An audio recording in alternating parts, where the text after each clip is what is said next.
Hi everybody and welcome to another episode of Little Fish. My name's Andrew Hunter-Murray. I'm here with James Harkin and Anna Tajinski, and we are here to read out the best of your facts that you've been sending into the Fish inbox over the last 7 days. Hi guys. Hi Andy. Hello. I have a bit of parish business before we start. Ooh. Yes. There is an exciting new fan site created by a fish listener. He's called Luke Delaney. He has built a website. It's about fish. It's called placetoknow.com. Place like the fish. That's very clever. It's very clever. We should get him on section naming. No, I will not have anyone. That's mine. Place to Know is amazing. It's basically a huge map of the world. And it contains all the places that we've mentioned on Fish over the last 12 years. Wow. And if you zoom in on anywhere, it shows you the place, and then you click on it, and it shows you what we've said about that place. It's amazing. It's and there are all sorts of little bells and whistles. Yeah. And I've shown you guys. So if you zoom onto Loch Ness, there's like 500 different mentions. Yeah, exactly that. Anyway, it's so good. So anyone listening to this, if you want to check it out, Luke Delaney has built it. Thank you so much to you, Luke. And it is placetoknow.com. That's place with an I, like the fish. Very good. Clever. All right, let's have some facts. Got one coming from North Carolina from someone called Hunter. Weird name. Oh, because it's also yours. Yeah. Of course. Well, he's found an interesting story. He said, have we come across Joseph Palmer, a Massachusetts man who in 1830, his beard was hated so much by local townsfolk that they attempted to shave it off. So there's a difference because, of course, you still can't grow a beard, can you? That's very funny. And also, it's an interesting story. Wow. 1-2. It's a rich start, isn't it, for Andrew Hunter-Murray? Anyway, so these locals hated his beard. They attacked this guy. They tried to shave it off. And he refused to have it shaved off. And this is at a time when I think beards were banned. So he refused to bow to social convention. Apparently he was part of the transcendentalist movement of New England. I don't know if that's related to his beard keeping. I've vaguely been interested in transcendentalism in my past, and I didn't know that you had to grow a beard for it. Oh, so why did you grow yours? It was a mistake. Listeners won't know, the only person here who's got a beard is James. Oh, I have like a goatee beard because that's literally all I can grow. Would you keep the beard even if they banned them on pain of prison? No, I wouldn't. And in actual fact, I feel like even if just the two of you were strong-willed enough to want to shave it off, I would be hard-pressed to stop you. Okay. Challenge accepted. Great. I just think that like one or two people can overpower one person.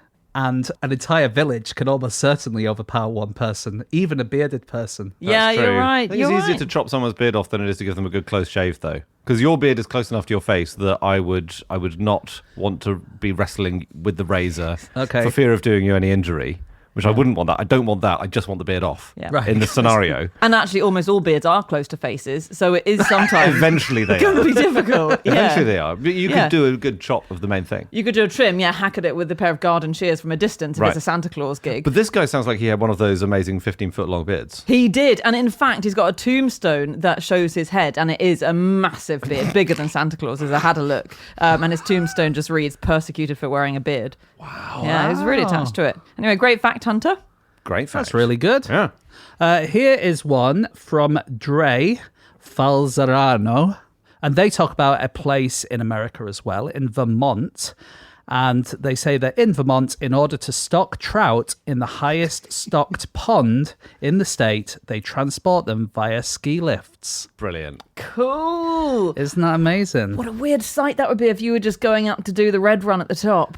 And you were on a lift with a bunch of trout. That's what I thought, right? In your head, when I tell you that fact, what kind of ski lift is it? Oh, an old school ski lift where you sit in it and you pull down the bar and then it takes you clackety-clacketing up. Is that it? I think you're trying to be funny here, Andy. No, I think you are being funny. No, I'm not. Oh, I thought you were trying to be funny. Because obviously the most logical thing is to put the barrel inside one of those big enclosed glass bubble thing. This is where we come into a problem, which is that I am a man of the people and I've never been skiing, whereas you two, hoity-toity types, you know all about the different kinds of ski lift because you're always on the slopes. Well, it's just the thing is, like, normally I'd go horse riding, but the horses are too cold in the winter, so I have to go skiing. So what's the truth? The trout got a pommer lift? No, in actual fact, the trout go in a chairlift, it seems. Yes! What? Because I read a newspaper article about this, and it said, you may have seen snakes on a plane, but have you ever seen fish on a chairlift? Brilliant. No, in a box. They put buckets, and each bucket's got about 400 tiny trouts in it, and they put it next to someone, presumably in a chairlift, because it would be mad to send it up on its own. How would they dismount? Put skis on the bottom. Yeah, exactly. Well, it's so always funny. hard to dismount from a It is. Is it? It is. ski lift, yeah. It is. Oh, I don't know, as you see. Can I tell you a ski lift story? I've got a second-hand ski lift story. Okay. My friend Joe, I won't say his surname, but you've both met him, Yeah. has been skiing, and it was his first time skiing. And after he got to the top for his first run down, his girlfriend asked him, you all right? How do you find the lift? And he said, yeah, it was okay. Bit scary, that lift, though, wasn't it? And he had forgotten to put the bar down, which keeps you safe and in the lift. And he had just been like hovering over the abyss for the whole journey up. That's really horrifying. He also got to the bottom of his first run and he forgot to put his goggles on. So his eyes were incredibly red. That's all right. This article that I read about snakes on a plane / fish on a chairlift gives an extra bit of information, and it is that brook trout, which is this species of trout, are notorious for having a fear of heights. So the more we can do to keep them happy, the better chance they'll have of having a new home at the top. I'm sorry. I'm calling it bullshit. Notorious is doing a lot of very heavy lifting. In that, how can you tell if a fish has a fear of heights? Yeah, it's hard. Is it high if you're closer to the surface? I don't know.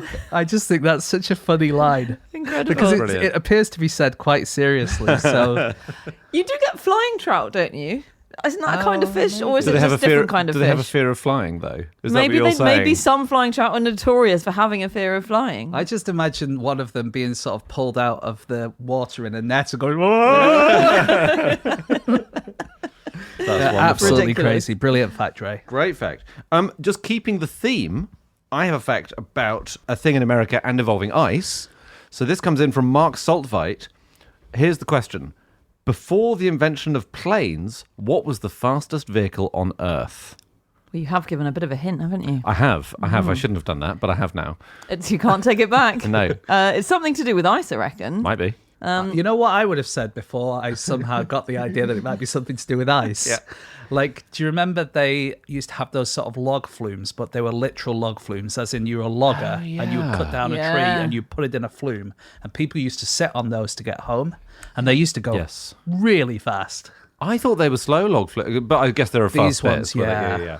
Well, that's a good contender. So Mark says that the answer is the ice yacht. Oh. And I have never even heard of these things before. Basically, it's a boat on ice skates with a sail. Right? Awesome. So the lake or whatever is frozen over, or the bay, and you go whizzing over it on your boat on skates. That's clever. And Franklin Delano Roosevelt, president, was an avid ice yachter, as was his cousin Ellen Roosevelt. And sadly, this century, of course, a lot less ice than there used to be. There are no ice yachts left. Ice yachting, a tragically dying sport. Yeah. That's interesting. I know, but Yeah. it's such a cool... There are plenty of places that have ice, though. There are plenty of places that have ice, that's There's true. no reason why they couldn't do it in Finland, for instance. Yeah, or... that'd be good. It's a faff to get to Finland for most people, isn't it? Not for Finns. Not for yeah. No, they could keep doing it. Sure, maybe they are. And Mark has let me know that there is a Hudson River Ice Yacht Preservation Society, and I think membership is $16 for a year. Okay. It's a bargain. Go on, Andy. Have I you will. got your? I'm going to. Got your badge? I will. I Cool. will get it. I think listeners to this podcast must think that we're all absolutely rolling in money. The amount of money that Dan spends on eBay and you spend on these kind of societies. Well, I save all the money on skiing holidays. It's got to go somewhere. That's amazing. It reminds me of those ice truckers that you get in the Baltics, don't you? Love where that. it's illegal, I think, for them to wear seatbelts or something. What? Like, because they're driving over ice roads, but at any stage the road might just disappear and they go underwater, so you can't wear the seatbelts. You have to be able to get away straight very away. cool. Yeah. That's very cool. It reminds me of the beginning to Frankenstein, which I only recently read, and it's so confusing. Have you guys read Frankenstein? Yeah. I have, yeah. Don't you find the beginning incredibly weird? Because you know it's about, Frankenstein and his monster. Yeah. And then it starts in the Arctic Circle, watching someone gallop along on a carriage on ice skates. Yeah. And you think for the first 30 pages, am I reading the wrong book? Yeah. Anyway, so maybe that must have been a thing. Yeah. Ice carriages. What fun. Okay, I've got another fact here from Renee Westerhausen. And this is about left-handedness. I love this because Renee's done such a deep dive into the British newspaper archive and has found out that left-handers were barred from all these professions. And specifically opens by saying you weren't allowed to be a hairdresser. So they found out that the Ministry of Labour barred left-handed people from training as hairdressers until the end of the 1960s. There's an article. That's insane. It's mad. All the social change. It makes perfect sense. Why? Because your hairdresser is standing behind you on your left-hand side because they're cutting, and there's another person sat to your left as well, and their left-handed hairdresser will be stood on their right, and the two hairdressers will be banging arms all the time. But your hairdresser doesn't stay on one side of you for the whole haircut. With me, they do, yeah. That explains a lot. Just another short back and left, please. Yeah, great. Yeah. We didn't mention the beard is actually only on one side. So I could look in the mirror and keep telling my head and pretend that I'm talking to someone else. And you've dressed half of you like a lady as well, haven't you, for your vaudeville show? Yeah. It's nice. It just gets you a bit of company, doesn't it? It just guarantees it. Yeah. Bit of intelligent conversation for a change. I think that there would be bumping into each other, you're right. But is it that they couldn't make the scissors for them, the left-handed scissors? There were only right-handed barber scissors? It was just that people were generally suspicious. And I did look into the archive as well, and I don't think it was outright banned. And there was a lot of complaints about prejudice in other industries against left-handed people. But sometimes, plasterers, carpenters, tile fixers. Agree. All of sheet those. metal workers. Definitely. Oh, my God. Yeah. Can you imagine having sheet metal in your house made by a left-hander? Yeah. It wouldn't... the wrong way around. You wouldn't be able to put it on the bed at all, would you? So they go, oh my God. And then I found this amazing thing when I was diving into the British newspaper archive looking for this. And I just found the headline from 1930, husband who in 20 years had never seen his wife's left hand, which was an incredible story. George Eliot's husband. It's too big. You can't see it when you're too close to it. It was a story about this guy who'd married someone who always wore her hand bandaged, and he'd been too polite to ask her, he said, what's up with your hand? And then eventually she died of sepsis in her late 40s. Okay. And so the doctors came around and said, golly, why is your wife's hand bandaged? And he said, I don't know, I never really asked. Yeah. And he took the bandage off and all her fingers had fallen off. Oh. That had such a sad ending. You sold it as such a funnier story than it ended up being. Do you know, my husband says I have a problem with this. I always start really sad stories with a really perky tone. Yes, that's true. It was bad, wasn't it? Certainly in this case, that's what happened, yeah. No, sorry about that. Oh, well. Whew. Anyway, James, anything cheer us up? Can I tell you about the raspberry crazy ant? Yes. Because Brian has told me about it. It's a serious pest along the Gulf Coast of America, but it's drawn to electronic devices and electrical systems. Brian had an infestation on his personal laptop, and it's called the raspberry crazy ant. Crazy, obviously, because it runs around in a crazy manner. Mm-hmm. Raspberry, because they were named after the exterminator who reported them, Tom Raspberry. Beautiful. Excellent. Having read the original email and thought that's good for you, James, I had misremembered it and thought you were going to say they only go for Raspberry Pi. Those little computers. Oh, the little homemade laptop ones. But it's named after Tom Raspberry. Gorgeous. Named after Tom Raspberry. And I just looked into them and found that actually NASA has big problems with these ants. Really? Because the ants keep going into the control station. Oh my God. And Tom Raspberry actually was hired by NASA to sort out the raspberry crazy ant. Incredible. Wow. Maybe they're trying to take over the space program. Maybe they're trying to get to the moon. That's so obviously what they're trying to do. They're organised. They don't need much air, I'm guessing. They should go to the rocket rather than the control centre if they want to get to the moon, shouldn't they? That's a good point, actually. Maybe Unless another lot of ants went into the rocket and these guys are directing them. No doubt. They've got colleagues in the rocket. Yeah. I don't know if they need a rocket, because I've got a children's book at home about what animal can put a star back in the sky, and it turns out to be ants, because they all are so good at teamwork that they climb on top of each other and the top one can get to the moon. It's just that started off as quite a nice children's story. What, did they all get boiled to death with someone pouring boiling water on them or something? Yeah. Here's one from Rodrigo Pimentel. What a great name. I'm just going to read the thing to you, right? As you probably well know, the oldest works of what we call ancient Greek literature were Homer's epic poems, the Iliad and the Odyssey, composed around 650 BC. The earliest literary prose in ancient Greece is widely accepted as being Herodotus's Histories from about 430 BC. Okay. Now, in episode 55, Anna says that the fire hose was invented in ancient Greece and made out of an ox's intestine, okay? The few sources I could find date this to around 400 BC. It seems like, for the ancient Greeks, it really was, narrowly, prose before hose.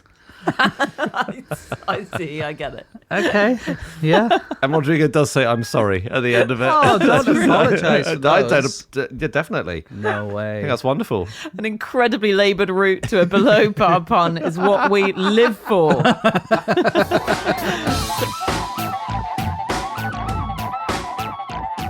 What about a fact here, Joe Hanley? Here's one from you. This was brilliant, actually.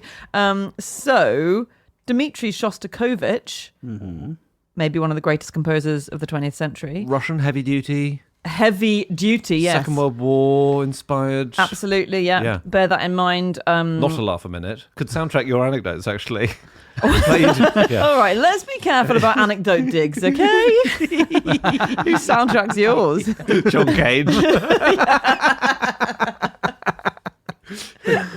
Shostakovich went to see Jesus Christ Superstar at the premiere in 1972. Brilliant. He absolutely loved it. He said it was so good he wished he'd composed it himself. Yes. Yeah, and I hope Andrew Lloyd Webber is listening to this, because that's got to be the best moment of his life. Or actually, maybe it wouldn't surprise him. Isn't that amazing? Yeah. Shostakovich wishes he'd written Jesus Christ Superstar. Well, maybe you come out of it with your feet tapping in a way that you don't out of... I can't name any Shostakovich, I'm afraid. Go on. Piano Concerto number 3. Prelude in D. Well, that's, I mean, gosh, I wouldn't even put it in Andrew Lloyd Webber's top 5. Do you know, neither would I. That's so funny. But maybe Shostakovich never heard Joseph and the Amazing Technicolor Dreamcoat. Okay, here is another one from Lucas, S.H., or Lucas, Shh. Lucas says, "Hi everyone, my fact is that Karl Marx was first cousins with Gerard Philips, the founder of the Philips Company of toothbrush fame." That's good. Is Philips a famous toothbrush company? Yeah. Oh, yeah. Anna, I think of them as making Walkmans. if you ever brush your teeth, you would know. You would know, Got to Philip. start. I do believe the only company that makes Walkmans is Sony. By definition. Sorry, you're right. You're absolutely right. They're going to sue me now. James, you have just avoided a crisis-level email event in Yeah. the inbox. That was stunning. I've never been more grateful. So this guy, Gerard Philips, his paternal grandmother was Sophie Pressburg, and she was a sister of Henriette Pressburg, who was Karl Marx's mother. Oh, wow.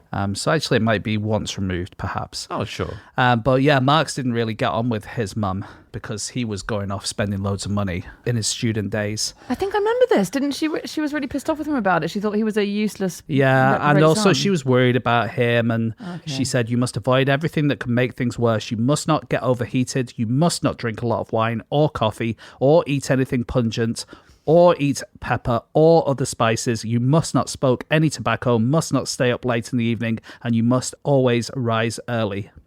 Wow. And basically, he just kept asking for money, and then they fell out. And then, in fact, no one in his family went to his wedding. Ouch. Really? So, yeah. I don't know whether he would have been hanging out with the head of the Philips Company because the families kind of didn't hang out together that much. Feels unlikely that he would have been hanging out with big business. Yeah. Well, they wouldn't have agreed on much. No. But maybe on dental hygiene. I mean, that should be for everyone. Do you think that's That's one the of those thing things? they can agree. At family Christmas, stick to teeth. Everyone agrees we all want nice teeth. And we all deserve nice Flossing teeth. for the people. Yes. And if you don't have a tooth, someone else should give their tooth to you. No, stop, Carl. Carl. Everyone should have the same number of teeth. I got one last one from Doug Steen from Fort Collins. Very American, the correspondence today. I don't plan it. You'll be staggered to hear. But this is about a place called King County in Washington State. Who do you think it's named after? Martin Luther. Martin Luther. Oh, how interesting. It's named for Martin Luther King Jr., but Martin Luther King Jr. was born 77 years after it was named King County. What? So they were previously named after a guy called George King, who was a gold prospector or something, but then later on they retconned it. Bingo. Is it? Yeah, Nice. It was originally named after William Rufus Devan King, who was the vice president briefly and not very well. And then he died after about 45 days in the job. And he was a slave owner. Oh, well, And good. that was a real roller coaster. I really took you on the tragic path before saying, you know what, he wasn't a great guy. So yeah, he was apparently one of the worst vice presidents of all time. He never did anything vice presidential. You know, all those important jobs that the vice president has to do. Sure. And also, another thing, the only other detail I found about him is that he wore powdered wigs long after they'd gone out of fashion. So if you didn't already hate him for owning 500 slaves, the powdered wigs thing really puts the tin lid on it. So he was king, and it was named King County after him, and then it was renamed after Martin Luther King. That's good. How Jr. brilliant. What Yeah. a slap in the face for Rufus. Absolutely. They could always just name it after another king in the future, like King Prince Charles. Yep. Or like Stephen King. Oh, that's a good idea. Like, it'd be great if you were called like Smith County and you just changed it every few months. To the most fashionable Smith at the time. And what you're saying is that Martin Luther King's reputation is apparently going to take a massive nosedive, and it'll be necessary to say, what about Stephen King? He's much. You never know who's going to get cancelled, do you? Okay, on that note, I think I have a clue who's going to get cancelled next, James. We should have some. We should dish out some facts to our new friends of the podcast. So, if you go to patreon.com/clubfish and you sign up to Clubfish at the highest tier, the friend of the podcast tier, you can get a fact from our archive, one of our headline facts, dedicated to you forever. You can become its custodian and keeper. And we're going to dish out a load of those now. So let's get cracking. Who has a fact that they would like to give out? Okay, I think I've got one. The first item sold on eBay was a broken laser pointer. It was bought by a man who collected broken laser pointers. And that is now under the custodianship of Robert Fink. Oh, congratulations, This guy Robert. must have thought all of his Christmases had come at once. Like, he just goes on eBay thinking, Yeah. I wonder what's on here. And he finds the one thing that he collects. He did. It was the best day of Dan Schreiber's life, he says to this day. Yeah, Very that's wonderful. good. Great fact. What about a fact here for Thomas Welch? I bestow this one upon you, and that is that when Alexander Fleming's neighbours foiled a burglary at his house, as a thank you gift, he gave them some mould. Brilliant. But it's Alexander Fleming, so it's not... So penicillin mold? It was indeed penicillin mould, because it's Alexander Fleming. So it's not just like anyone giving you mould. Yeah, it's celebrity mold. It was celebrity mould, yeah. And I think... That's the format. Sorry. Is it? We've cultured molds from a random body sample taken from these celebrities, and you've got to match them up. And then you turn it into sourdough bread and you taste the bread and see if you can guess which celebrity it is. Exactly. Is this Bradley Walsh? Is it Bradley Walsh.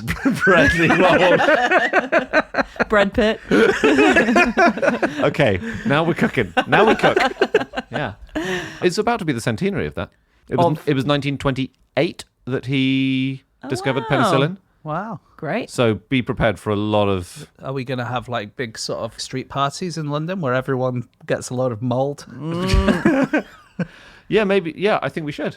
You only get invited if you're a fun guy. Completely different. Let's have another fact. yeah. This one goes out. Ooh. Pooey. I'm really sorry. Let's go on to a fact. Let's go on to a fact for Gray Krynak or Kranak. Your fact is the earliest known ice cream recipe suggests flavoring with poo.